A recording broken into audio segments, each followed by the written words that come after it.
Ready or not, here I come. You can't hide.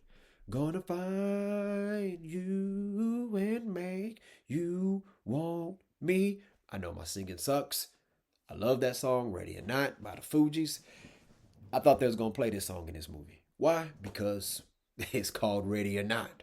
Spoiler alert, they don't ever play it in this movie. But this is a very, very good movie. I'm gonna tell you something about this movie. This movie here, this is why before you marry someone, you ask them about any family rituals that are required to be a part of their family. That's something that you should talk about. You want to talk about, okay, religion. Do you believe in God? You want to talk about how do you handle finances? Okay, because you want to know, hey, is this person here knows how to save money, or do this person here is going to spend money every time we get it? Talk about children. Do you want children? When you have children, what are your plans on disciplining children? All right, what sports you want the children to be in? Okay, you talk about your political alliances. What do you believe in? Okay, and you talk about what type of games you play, because apparently this family here, they have a serious take on the game of hide and seek. Yes. See, in this game here, it's deadly. And that's the thing. And you know what? Also, since this is a game, whenever you're having game nights, let people know before they decide to participate whether or not if it's a doggone game where it's life or death is involved. Okay? That is very, very important. All right. But in this movie here, Samara Weaving, her character, her and her husband, they get married. They go to the family home, very, very rich family, the groom's family. And there's a game that they play.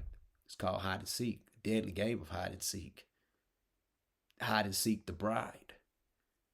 And they have to kill her before dawn, or else the family, something's bad going to happen to the entire family if they don't kill her before dawn. Dawn. Okay? Of course, she wasn't aware of this before she married the dude.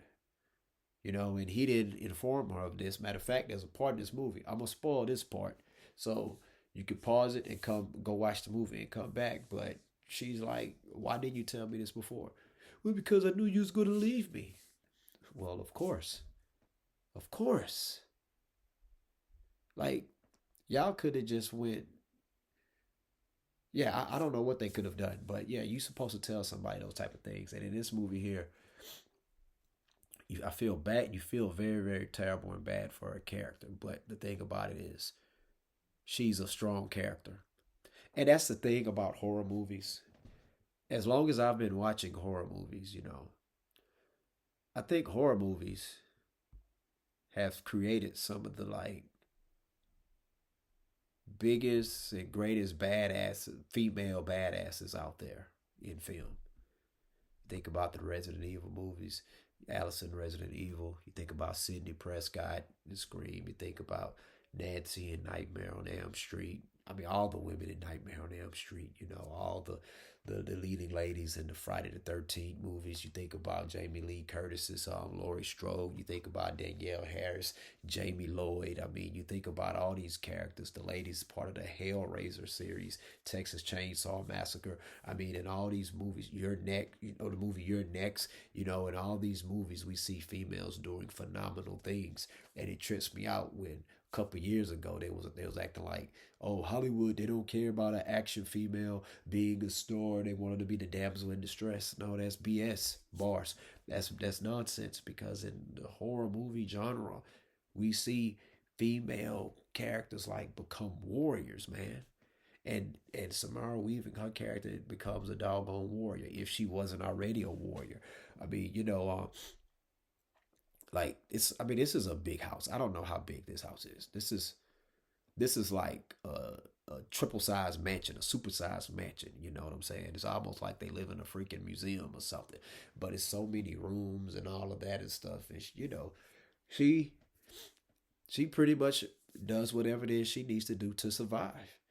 And it's a survival movie, and that I like those movies. I like those movies because in those movies, and this is one of those surviving movies where the character, she didn't.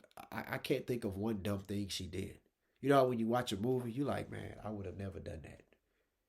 Like go out the front door. Why are you going upstairs? Or why are you waiting on the villain to catch up with you? Oh, all of a sudden you tripped over something. There's nothing to trip over. And then, okay, you trip, you fall, you get back up. You could just lay there and just look different, all these different directions, acting like you don't know where you're going. No, she does none of that. And that's what I can appreciate about this movie. Because let's say they shot a scene when they did that. Well, either the director or her must have said, hey, no, that's not how this is supposed to be because I'm falling over nothing. And my character is going to get back up because I'm going to get back up. But the fight scenes, the kill scenes, and all of that stuff, all of it was all of it was pretty much realistic. You know what I'm saying? Because this rich family is not like they were all natural born hunters or anything like that or trained doing that. No, this is a ritual that normally they don't get to play. They wasn't expected to play it. They knew there was a chance, but they was like, okay, well, we got to do this. Now their intent was all bad, but her character, oh man, was amazing, man. And it reminded like if you like Sarah Connor, Sidney Prescott, and Nancy, you're gonna like this movie here, man. I seriously recommend it, man. I think this movie came out like in 2019. I finally saw it for the first time. A couple of days, what was it, yesterday when I saw this movie. But check out Ready or Not, man. Let me know what y'all think, all right? And come back and in the comment section, let me know what you thought about the movie, what you rated the movie. Scale of 1 to 10, I give it an 8. I thought it was dope, and I just found out that they're coming out with a second one. Not sure when it's going to be released. When I think about it, I don't know how they're going to do a second one. Samara Weaving is going to be in there. So I don't know. I don't know. Maybe a homegirl is gonna be marrying the wrong person or something, right? And not listening to her. So I don't know. I don't know. We're gonna see about that. But check this movie out. And once again, thank y'all for tuning in to another edition of 31 Nights of Horror.